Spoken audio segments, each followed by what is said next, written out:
Bien, queridos hermanos, para nosotros como dueños de casa, para mí realmente es una alegría, un placer tenerlos acá en Costa del Monte, podamos compartir. Lamentamos en gran manera no tener más sillas. La municipalidad nos dijeron que iban a tener sillas, pero en realidad no lo tenían, así que tuvimos que tener todas las sillas del templo para que pudiéramos estar. Pero como asociación, como región, todavía tenemos algunos puntos. Creo que también una deficiencia que tenemos son los niños. Así que nosotros queremos comprometernos para el próximo punto. Ya no lo pudimos, no tenemos la capacidad todavía como misión de poder atender a todos los niños como merecen ser atendidos. Pero como le toca al hospicio organizar todo el culto, nosotros podemos encargarnos de los niños. Si nos tienen un espacio, podemos llevar toda la programación para los niños, para que también ellos, como parte de la familia, también tengan su programa especial, para que no simplemente vengan acá a algunos tal vez a aburrirse, porque entendemos que el programa siempre está pensado en los adultos y no tanto en los niños. Pero, bueno, podemos ir también trabajando en eso un poco más adelante. También decirles, amados hermanos, no quise pasar antes, pero como instituto tenemos preparado un taller para los ministerios de alabanza. Así que todos los ministerios de alabanza de las iglesias que les gustaría tener ese taller va a estar a cargo de nuestro hermano Juan Reynoso. Él ya tiene el material preparado. Entonces, hable con nosotros para ver el día principalmente, qué día puede ser, en cuántos días, en cuántas horas lo podemos hacer. Eso es a conversar. Porque como instituto tenemos el tremendo problema que no siempre coincidimos con el horario para todos. Pero como este taller queremos que llegue a todas las iglesias, entonces queremos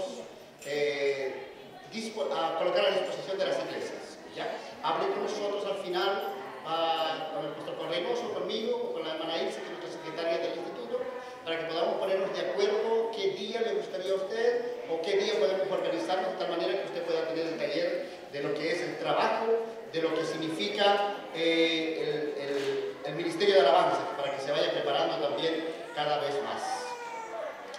Muy bien, quiero invitarles a abrir sus Biblias ahora en el libro de Filipenses, en el Nuevo Testamento.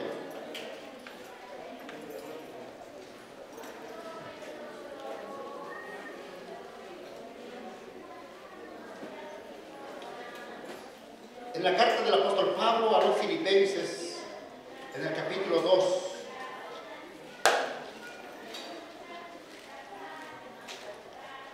principalmente desde el versículo 3 en adelante, aunque vamos a dar lectura igual desde el 1, pero quiero compartir con ustedes algunos versículos de este pasaje.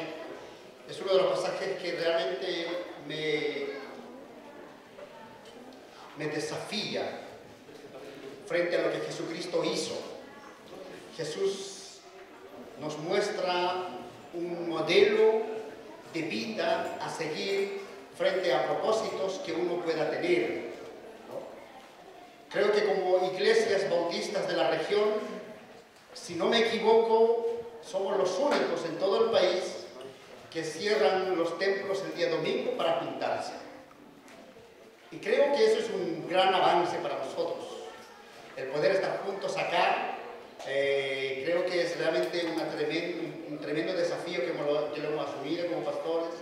Creo que las iglesias están respondiendo y cada vez más tenemos esta oportunidad de juntarnos todos. De cierta manera, estamos logrando lo que queríamos con lo que es la unidad. Pero ahora me gustaría un poco hablar cuál es el propósito de unirnos. ¿A qué nos lleva? ¿Hacia dónde debemos caminar en torno a la unidad? ¿O simplemente nos unimos por unirnos, ¿no?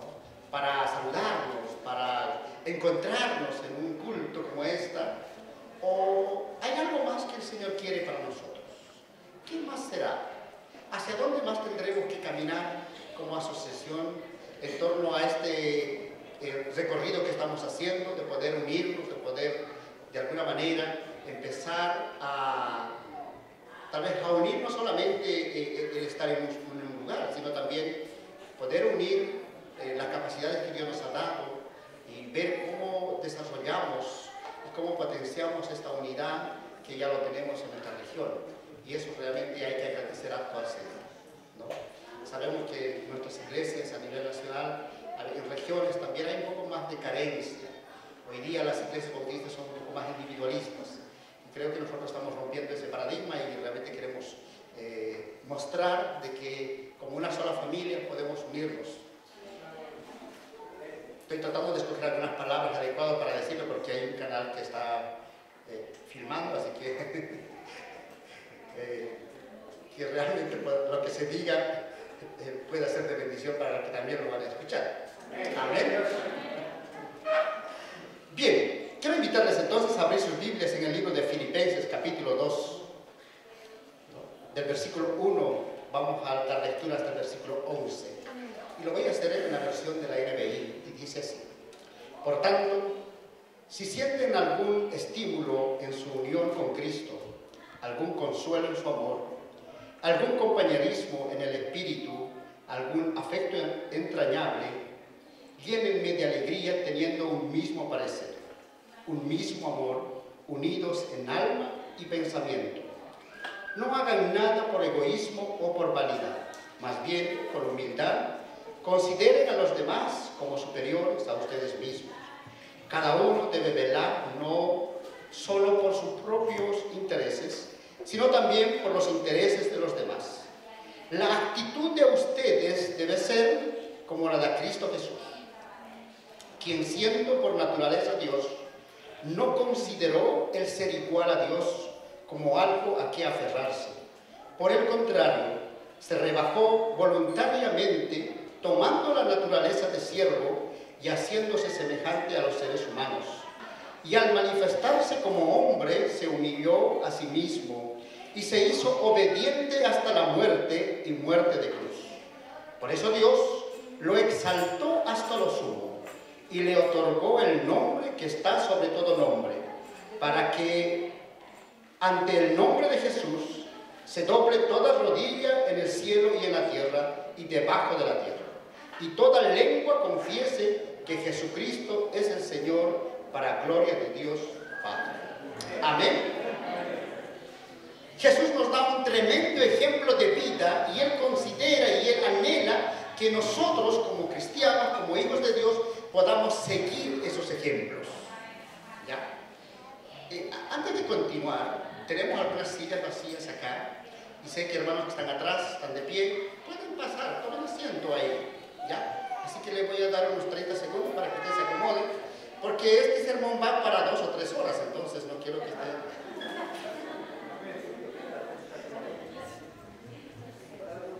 ¿No? ¿Están bien? Bueno.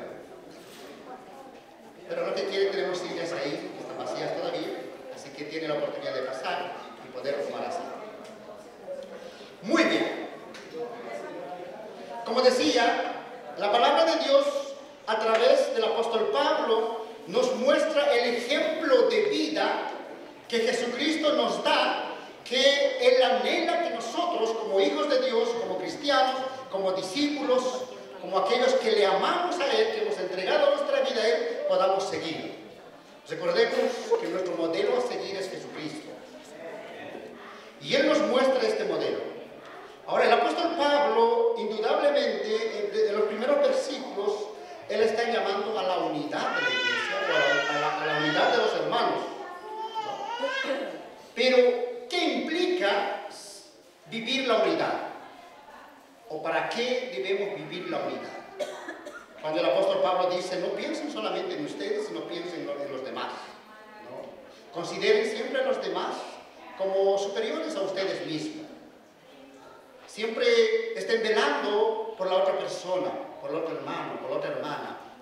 Ese es el trabajo de unidad y creo que hoy día eso estamos logrando. Y yo podría decir con firmeza de que ese es algún trabajo que ya nosotros lo hemos logrado. Nos podemos unir y podemos estar juntos. Pero cuando el apóstol Pablo dice, mantengan la unidad, ¿no? Haciendo las cosas con humildad, considerando a los demás como superiores a ustedes mismos, velando no solo por sus propios intereses, sino también por los intereses de los demás. Y ahí va la pregunta, el Señor, ¿y para qué? ¿Para qué anhelan que nosotros podamos tener esta actitud? ¿Qué es lo que tú anhelas? Entonces, desde el versículo 5 en adelante, nos muestra el ejemplo de Jesús, el por qué Jesús hizo lo que hizo. Entonces, el versículo 5 nos dice, ¿no? La actitud de ustedes debe ser también la misma actitud que tuvo Cristo Jesús. Ahora, del versículo 6 en adelante nos va a mostrar cuál fue la actitud de Jesús. Pero, ¿cuál era la razón? ¿Cuál era el propósito por el cual Jesús nació, creció, desarrolló su ministerio y murió en la cruz del Calvario? Sí, ¿con qué propósito Jesús vino al mundo? Entonces la misma pregunta podemos llevarlos a nosotros ahora. ¿Con qué propósito nosotros nos juntamos para estar juntos, para poder saludarnos, reencontrarnos? ¿Cuál será el propósito?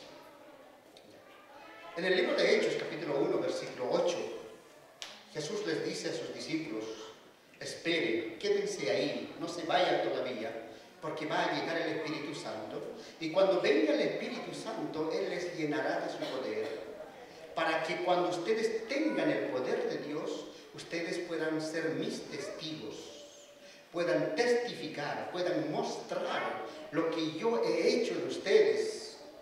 Aquí en Jerusalén, les dice a ellos, y extiéndanse por Judea, Samaria y hasta lo último de la tierra. Entonces hay un propósito que Dios nos muestra, que la iglesia de Dios, que la familia de Dios, que la familia bautista de Dios debe asumir desde el mandato de la Biblia. Aun cuando Jesús tuvo que irse al cielo, se encuentra con sus discípulos en un último momento y les deja casi el mismo mandamiento, la misma comisión, el mismo trabajo.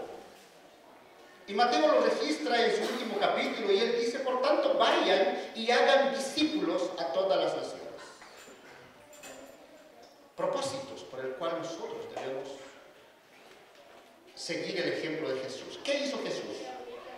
Jesús dice, siendo por naturaleza Dios, no consideró el ser igual a Dios como algo a qué aferrarse.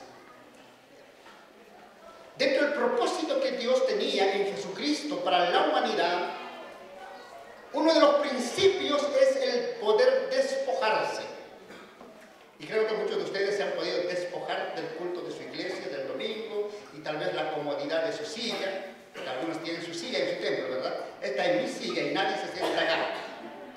Y tal vez el poder levantarse un poquito más temprano para venir y acá pues al monte.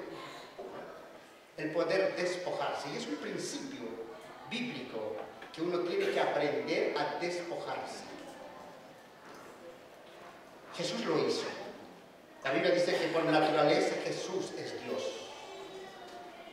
Y Él se despojó de eso. No significa que Él dejó de ser Dios, ¿no? Sino como Dios asumió la naturaleza humana. Es decir, se hizo igual que nosotros. En teología se dice que Jesucristo fue 100% divino, pero también fue 100% humano. ¿Ya? Fue tan humano como nosotros. Él sentía hambre, sentía sed, sentía cansancio, sentía tristeza, alegría, decepción. Todo lo que nosotros vivimos como seres humanos, Él lo vivió como ser humano. ¿Ya? Él se despojó de su divinidad. En cierta manera podemos decir, Dios se despojó de su comodidad de ser Dios y se hizo semejante a nosotros. Se despojó. Por lo tanto, cuando uno tiene un propósito, cuando uno dice, nosotros vamos a despojarnos, pero con un propósito, no simplemente por despojarnos, pero para cumplir un propósito o un trabajo, indudablemente uno tiene que pensar de que va a despojarse, ¿no? Va a tener que abandonar ciertas cosas que es propio de uno para poder compartir con nosotros. Y eso ocurre en cada actividad que la iglesia puede desarrollar, o en cada trabajo que podamos desarrollar como asociación, como región, tiene que ver eso. A veces sí malentendemos, muchas veces, cuando se realiza una actividad, normalmente uno quiere que la actividad se realice a la pinta de uno, ¿no? Y a veces cuando no es como uno quiere, entonces a veces uno se descontenta frente a eso. Pero para desarrollar el trabajo de Dios, lo que la Biblia nos muestra a través de Jesucristo, que lo primero que hizo Jesús, Él tuvo que despojarse de su naturaleza de Dios, ¿no? Y no es algo al cual Él se aferró, sino que simplemente se despojó por el propósito que Él tenía. Por el contrario, dice el versículo 7, se rebajó voluntariamente, tomando la naturaleza de siervo y haciéndose